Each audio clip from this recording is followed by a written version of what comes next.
This is Terms of Reference. I'm your host, Stephen Laddick. Jodi Nelson is the Director of Strategy, Measurement, and Evaluation at the Bill and Melinda Gates Foundation, where she oversees the organization's strategy development, review process, and its overall approach to measurement and evaluation. Prior to joining the foundation, Jodi was the Director of Research and Evaluation at the International Rescue Committee. She also worked with other nonprofit organizations, including the Asia Society, the Society for International Development, the World Resources Institute, and the Committee for Economic Development. She has taught graduate courses on international development and evaluation at Princeton University and New York University. Jodi has a doctorate in political science from Columbia University with a concentration in political economy and a bachelor's from Northwestern University. Jodi was a term member of the Council on Foreign Relations from 2000 to 2007 and currently serves on the boards of Innovation for Poverty Action, the Antelope Foundation, and Moloto, an innovative nonprofit organization committed to youth in Malawi. I spoke with Jodi in Seattle, Washington. Hi, Jodi. Thank you very much for being on the Terms of Reference podcast today. Hi, how are you today? I'm well, thank you. Jodi, tell me, what is it that you do as the Director of Strategy, Measurement, and Evaluation at the Bill and Melinda Gates Foundation? Can you give us an overview of that? Absolutely. So I run the central M&E team here at the Bill and Melinda Gates Foundation, and we are responsible, in a kind of language-heavy way to describe it, we're responsible for the consistency and overall approaches to measurement and evaluation across the foundation, which doesn't say very much about what we do every day. What I would say we do every day is similar to a lot of M&E teams at a lot of complex organizations. We provide technical support to our programmatic teams and sometimes grantees. We define policy and standards. So an example is our recent evaluation policy of last year, July. We build capacity of program officers where relevant and important. An example there is we're focused heavily on kind of results-based program design, which is what NGOs or bilaterals might call it. We call it investment design because we give grants and other types of investments.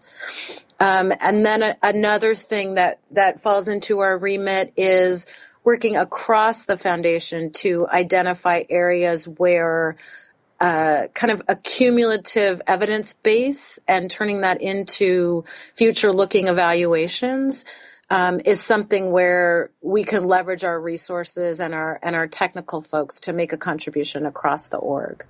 You know, you're intimately familiar with this, and this is obviously a huge topic for development humanitarian aid right now, evaluation and how that connects to strategy. You know, it's the whole life cycle.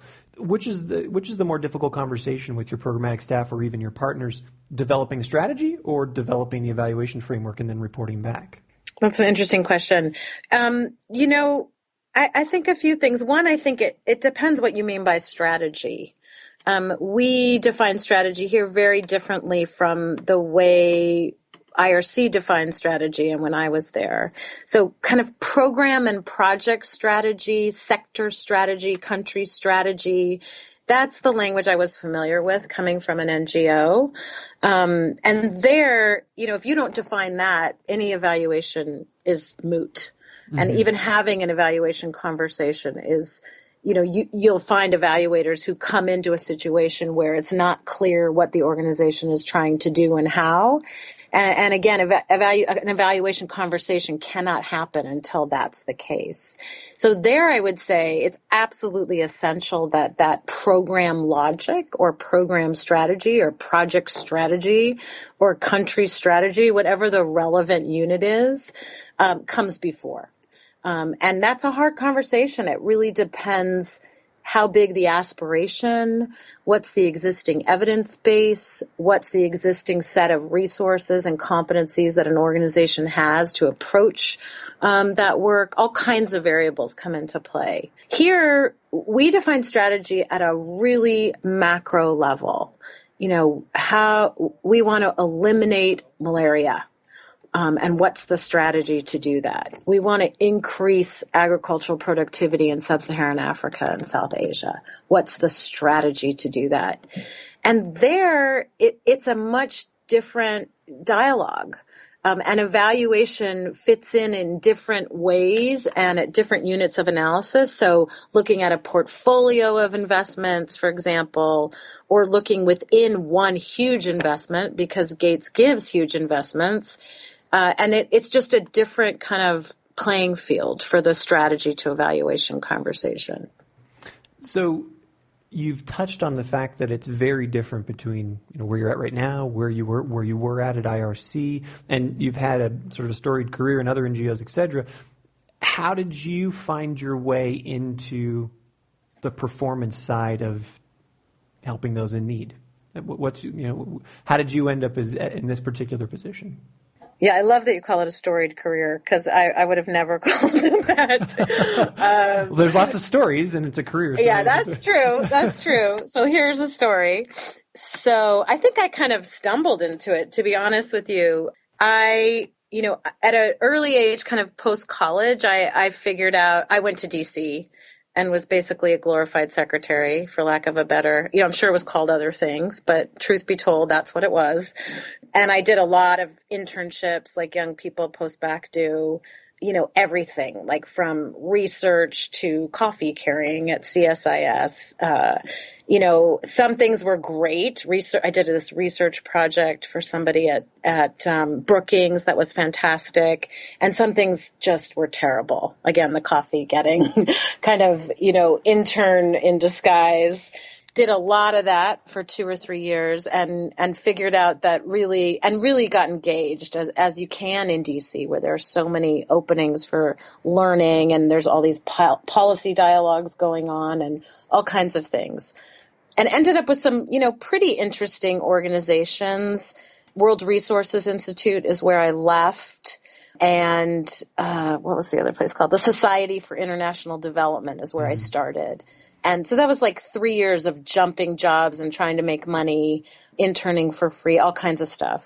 And I figured out there that, and I was definitely driven by the kind of naive claim to want to change the world, and said it with a straight face, and quickly learned in my kind of young mind that the people I respected the most were PhDs. And that was kind of all I needed. Tell me about that. How did, interestingly enough, sorry to break in your story. Yeah, here, no worries. But that's interesting, First of all, DC is the context, we've said it on our website, we've heard it here before. It's where you have this, conglomeration of some of the smartest people in the world, much like Silicon Valley, much like other hubs. Yep. Why PhDs? Why not, the innovators, the entrepreneurs who don't even have a degree and have been, breaking all the rules, the Khan Academy kinds of people? Tell me about that. Well, I think, Steve, this was not now, right? So I think history is important. It wasn't the era of innovation in development at all. I mean, I think that's fairly recent. So there frankly. was a pretty solid pathway to where you wanted to get. No, not at all. I don't think that either. I just mean to respond directly to your question about why not the innovators. Oh, sure. I think that just wasn't in the air at that time. And actually, I don't know that I even knew. Development was not on my agenda. I was really interested just in all things international and trying to figure out what that meant for me. And actually chose to do my PhD at Columbia, really looking more into conflict than poverty and development. And my rationale at that time was, again, kind of naive, simple logic that how could you even talk about development if you're stuck in a civil war? Sure. And so my education was in political science and specifically political economy.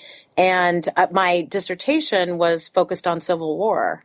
So development didn't come on my radar till post-PhD. And I didn't really know anything about the humanitarian or development community until later. So if you had the choice, you're sort of looking at the end of your dissertation, you're getting ready to defend. How did it come on your radar, and what were the other options? Yeah, so here's the lack of, storied career. I needed a salary. Absolutely, we all do, yeah. And I was pregnant, married and pregnant. My husband was in medical school. Our debt was like a small developing country. And, so I had, I think, it wasn't like I was sitting back thinking, oh, where am I going to go on a job talk, which is the university track. And I really finished my dissertation. I think I broke the record at Columbia. I worked so hard to get done and get out. It was really clear to me, and I had a fantastic advisor, Hendrik Sproit, who's now at Northwestern. It was very clear to me that the dissertation was an exercise, not a masterpiece. And I understood how to do the exercise, and he helped me, and I did it. And then when they said, like, oh, you should stay and publish this and make it a book, I was very clear in my mind that that was not the path I was on. But I had no idea what the other path was. And so it wasn't about, oh, I think I'll go into development. It was really, doing the best I could to network. At that time, again, very different and not so long ago, but 15 years ago. But academics, and so I was a social scientist, academic social scientists were much less engaged in international development than they are today. And that was something that played to my advantage and also that I learned from.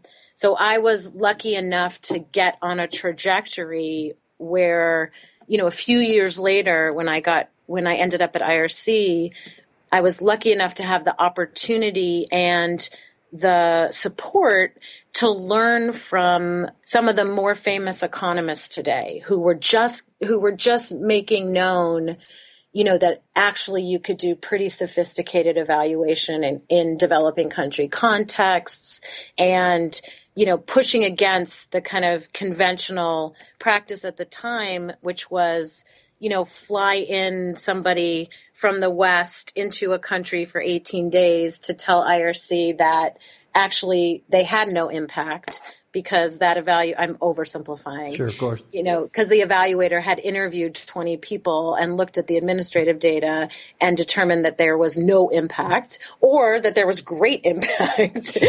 But there was no diligence or fidelity to good method.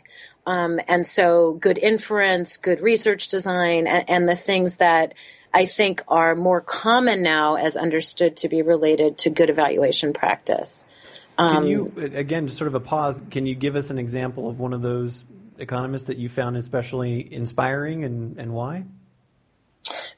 Sure. Yeah, not just economists. So what happened to me at IRC is because of the CEO there, who's Reynold Levy, and I hope that your listeners will find a message here about the importance of mentors, because in everything I've said so far, at least in my mind, it's largely a story of people, and not merit and performance or, with a little bit of luck and the right people, the kind of doors that were opened.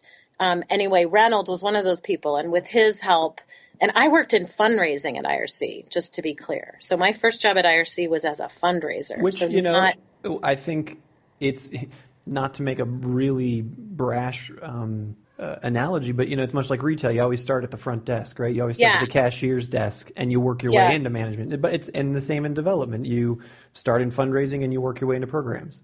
You can. I think you can. It doesn't often... that doesn't always happen. And certainly when I left Columbia, my peers there were like, are you kidding? But for me, it was, a pretty good salary considering what they paid us as fellows, and a job and an in into learning kind of the business of nonprofit. But so under Reynolds, what he helped me do was get a grant from the Mellon Foundation. Again, another mentor, Carolyn Mankinson, ran the humanitarian and migration program at Mellon. And she gave IRC a chunk of change to basically give me the opportunity to figure out how to bridge the gap between academic social science and humanitarian and post-conflict practice. And the door was open. Like, I know I wrote a proposal, but I literally had a year or two to learn and figure out, because we knew that we didn't have a lot of good data. We didn't have a lot of good and context analysis, and we didn't have evidence of what was working and not. And so with that freedom and support from Reynold and Carolyn and George Biddle, who's still at the IRC, I was able to really reach out to social scientists and learn from them and what was happening. So examples there, I would say, there was a group at Stanford, Jeremy Weinstein, and then I actually met Esther Duflo and Rachel Glenister very early in their initiation of the Poverty Action Lab, and learned a ton from them and took one of the first kind of Poverty Action Lab courses on impact evaluation. Craig McIntosh at UCSD. There were just several people kind of around doing interesting work. And during this time, did you, it sounded like on your way through your PhD, and then you're sort of making a jump to, to the IRC through those whatever steps those were. Was there a moment you're like, yes, this is the kind of work I want to be doing. This is where I was supposed to be. Or are you still saying, this is my combination of skills, and this is an awesome way to apply them, and this happens just to be a great spot at the time? I don't think I had that moment of like, oh, wow, I got the job that I've wanted, until I, with a lot of support from other people, was able to turn that kind of initiative that was funded by Mellon into a new department for research, evaluation, and learning at IRC. And then worked with a phenomenal colleague, Sarah Smith, who now runs the children's programs there.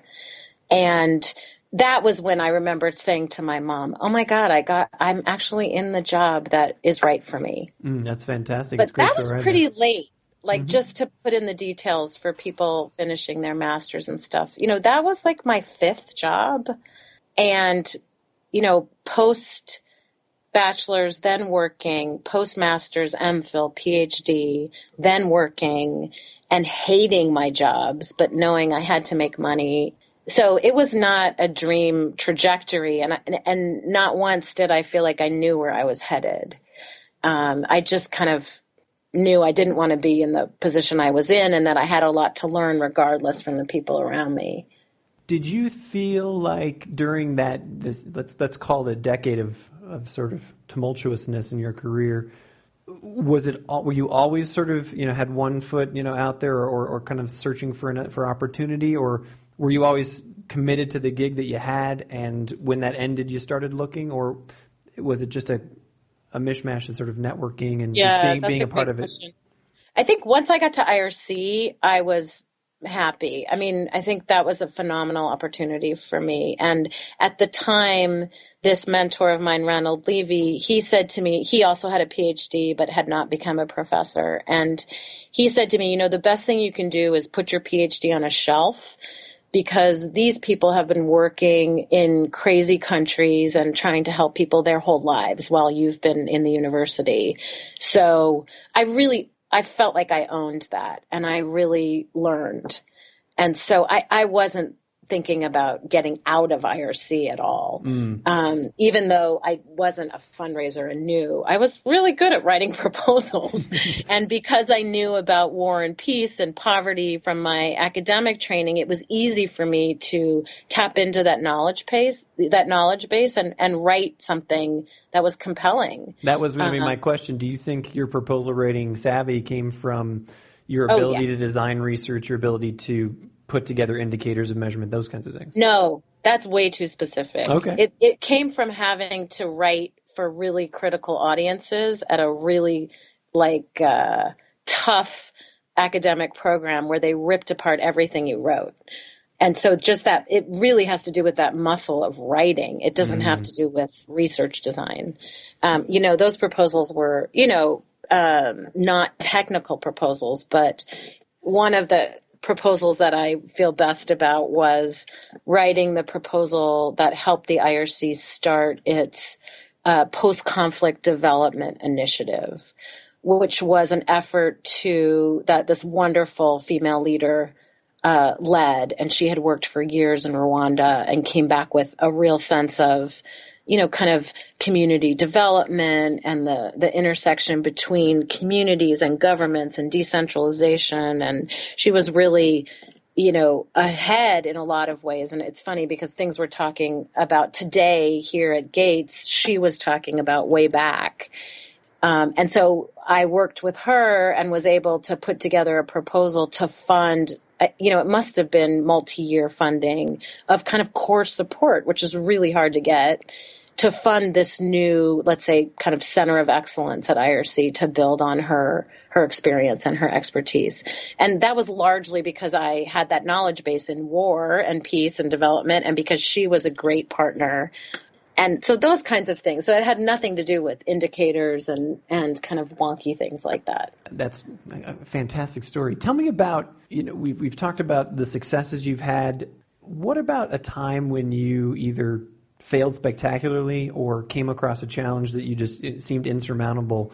Is there a story that, you tell over a glass of wine or a cup of coffee to people that either you have laughs and about how you overcame that challenge? I could tell like a million. What's your favorite? Yeah, it's funny. I don't think, I guess what I would share is I think that in each stage, I don't know that I felt particularly successful. And maybe that's just human nature. But I do think like in areas like M&E, it's not really clear or concrete what it looks like when you're successful. And for many M&E people in many organizations, it's really hard to define your value add and to hold your head high and own it. And I've seen that struggle. If I could, to tease that out, is that because it is the continued action learning process, the continued cyclical process of that, because there's not a concrete end, or is there some other reason that you've picked up? Yeah, that's way too theoretical. I wouldn't even know how to apply that in either organization. I think it's because I think it's much more mundane. I think it's because of, that ultimately at the end of the day, whoever you are and whatever you do, you work in an organization. And those organizations have incentives and dynamics and politics and, both great things and really challenging things. And M&E in many situations is something that has not 100% been figured out, not in any one organization, but kind of across the board. And so it's not like a finance function or a legal function or, a country program director, right? It's kind of murky, and it depends with whom you work. So we work here, like the Gates Foundation has a ton of very sophisticated scientists and doctors, and they know a ton about evidence and about research design. And so communicating with somebody who comes from a very different background but is very sophisticated, it's not self-evident how you communicate and how you add value. So I think it's more mundane of figuring out what the profession is in a given organizational context. And IRC was much different than the Gates Foundation and both have its kind of challenges and great things. So I think that constant dynamic is something that, it can be exhausting. And so it's not, I feel like my time at IRC, and was reminded of this recently after I saw some friends that I know from there, it was definitely an uphill battle. It was a clear battle. Like we knew what we were battling for, but it was definitely an uphill battle in the time I was there. How has that battle changed for you in your mind, having moved from a recipient to a donor position? Yeah, I think the donor position is more complex somehow. It was very clear at IRC that what we did, and even if country programs and sector experts struggled to, do a good program design that was measurable and understand evaluation and which design you would use when and why and how, it was clear what we did, and it was very clear who the beneficiaries were. It was not an easy place to work. I'm sure a lot of people who work in NGOs would agree. There are a lot, it's resource scarce. So it's challenging, and you fly back to the bus and, it's challenging. There's no doubt about it. But one of the strengths of organizations like that, from my perspective, is that the people that work there are mission driven and value driven in a way that is consistent for their whole career. And so in that way, there's tremendous homogeneity. You know, you'll see in the expat population, most people started in the Peace Corps. You know, you'll see, you know, there's just kind of common things that can describe the population of people who are attracted to that career trajectory. And for me, I think that made the battle that Sarah and I and colleagues were most focused on at that time was helping the organization to understand evaluation, and in particular to understand two things. One, the relationship to program design, right? What we talked about at the beginning. And two, that to do the kind of evaluation people wanted to do because of the pressure from donors and because of their own passion to know the difference would require us to do impact evaluation, and defined very specifically as experimental design. And so that was the battle at that time that we fought. And I think... Was it a battle because of resource scarcity and the, inherent complexity of impact, and experimental design, et cetera? We found a lot of pushback in other organizations simply because, hey, we don't have the time, we don't have the resources, we don't have, we need something smaller and more compact. No, that really wasn't it. And maybe I'm over-characterizing it by saying it was a battle. It was a journey. I think journey is probably better. Okay. I don't think it was a battle. That wasn't it. I think what struck me the most about IRC is that people in the field, they were genuinely interested in knowing whether all of their hard work was making a difference. And that passion and commitment helped us. And so it wasn't that kind of perfunctory response, or what I would call perfunctory response of we don't have the time, we don't have the resources. It really wasn't. And at that time, again, this is, at least a decade ago, right? I think that's right. That, impact evaluation was not as prominent in the discourse or in practice as it is today. It was really early days. And so we were learning as we were doing, and it wasn't like people had this set of responses because, I think that's actually an indicator of success, that the discourse has progressed because people can respond and say, oh, actually, we don't need experimental design. We need this. Whereas then it was much different. It was a much different discussion. If you can, what are some of the tools that you maybe have used personally throughout your career, or that you developed at IRC or you're developing at the Gates Foundation to either help measure impact or do the work you do, or that you've found particularly valuable navigating a career as someone helping those in need? And I'm thinking technology tools or a particular app or something that you use that's just invaluable. I don't have one. Oh, that's easy enough. I don't think like that. So the way I would frame it is, I don't have kind of a toolkit in my pocket. I think the most useful, if I were to interpret that for my own, the way I interact with the world is two things, is two messages. One, that you can't measure anything unless you know what it is. So if your results aren't clear at the get-go, measurement can't do anything to solve your problems. And two, that any kind of evaluation should be first purpose-driven. And so the first discussion in any context should be, what are we going to do with this data? If we had this data, what will we do differently?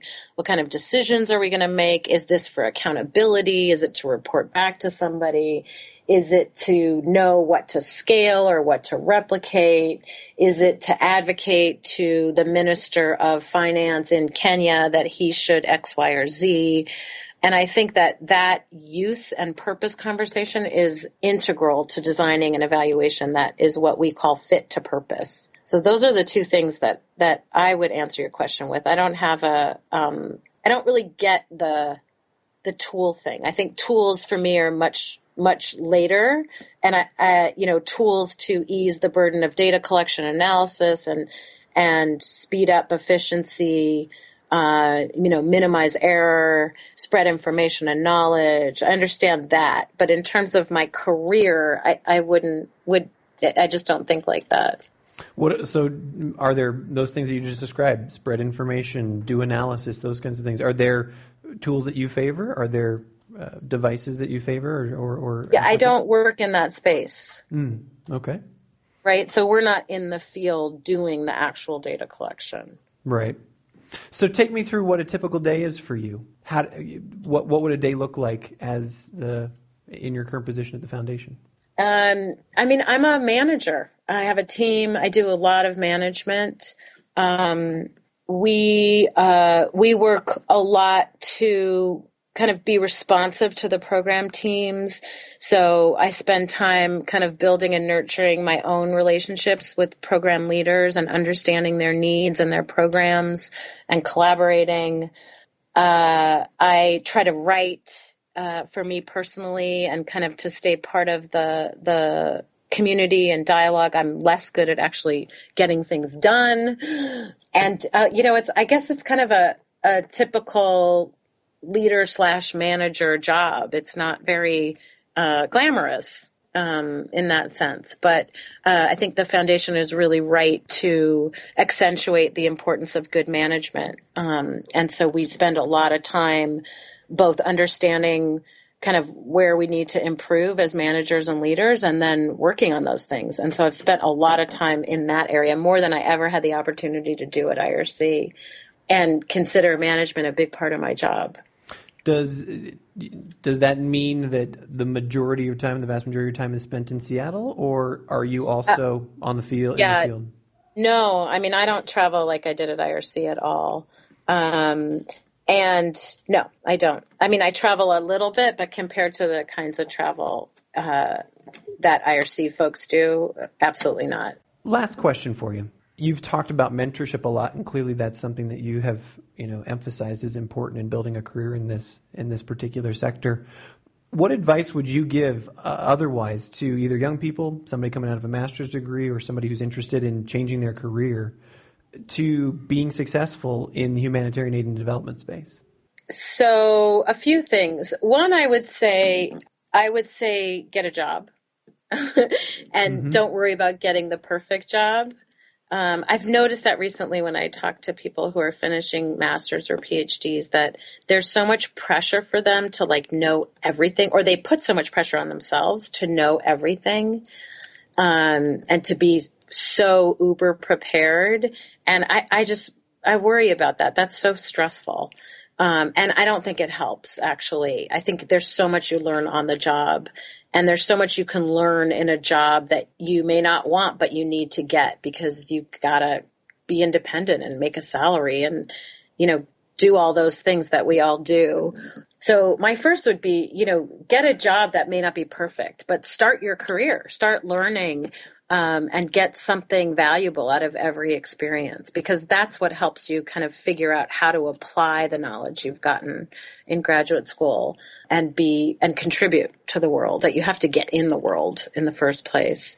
I think it's a little bit different if you have a very technical background, right? Like if you learn to be an epidemiologist, or if you're a doctor, or, I think, or like a crop scientist. I think there are things that are super technical that would not apply, because I wasn't super technical. I think I am technical in some ways, but I'm not a technical expert in a substantive area. And so so I wouldn't overgeneralize from my comments. The other thing I would say is, seek out people, and not just to help you, right? So not to walk up to a stranger and say, can you help me get a job? But seek out people that you respect over time and develop relationships with them. That has been enormously helpful for me. I just had a phone call yesterday with somebody who I would consider a mentor. And, we check in. I check in with her every, 4 months. And she spends, 45 minutes catching up with me. And it's just having those people as sounding boards and people who know you and have known you for a while, but know more than you in many areas. I think that's just invaluable. I also think as women, that's important. I've had both men and women play that role, but I think as women, it's important to have that network as well. And I think I would also share, the message that Ronald Levy gave back to me way back, which was be humble. I think there's so much hubris today, and maybe it's always been there and I just haven't seen it, but so much like I know it all, and I don't think any of us knows it all. And we all have so much to learn from working or from beneficiaries or from each other or from our partners or our donors or whoever our relevant sphere is. And I think that's those kind of character traits of being humble and learning from your environment will necessarily set you up to take advantage of opportunities and contribute and listen and fly. So I think that's what I would say. Jodi, thank you so much for your time today. I really appreciate it. My pleasure. You've been listening to Terms of Reference, a weekly podcast from aidpreneur.com. Find us on iTunes or at www.aidpreneur.com. Thanks for listening, and we'll catch you next time.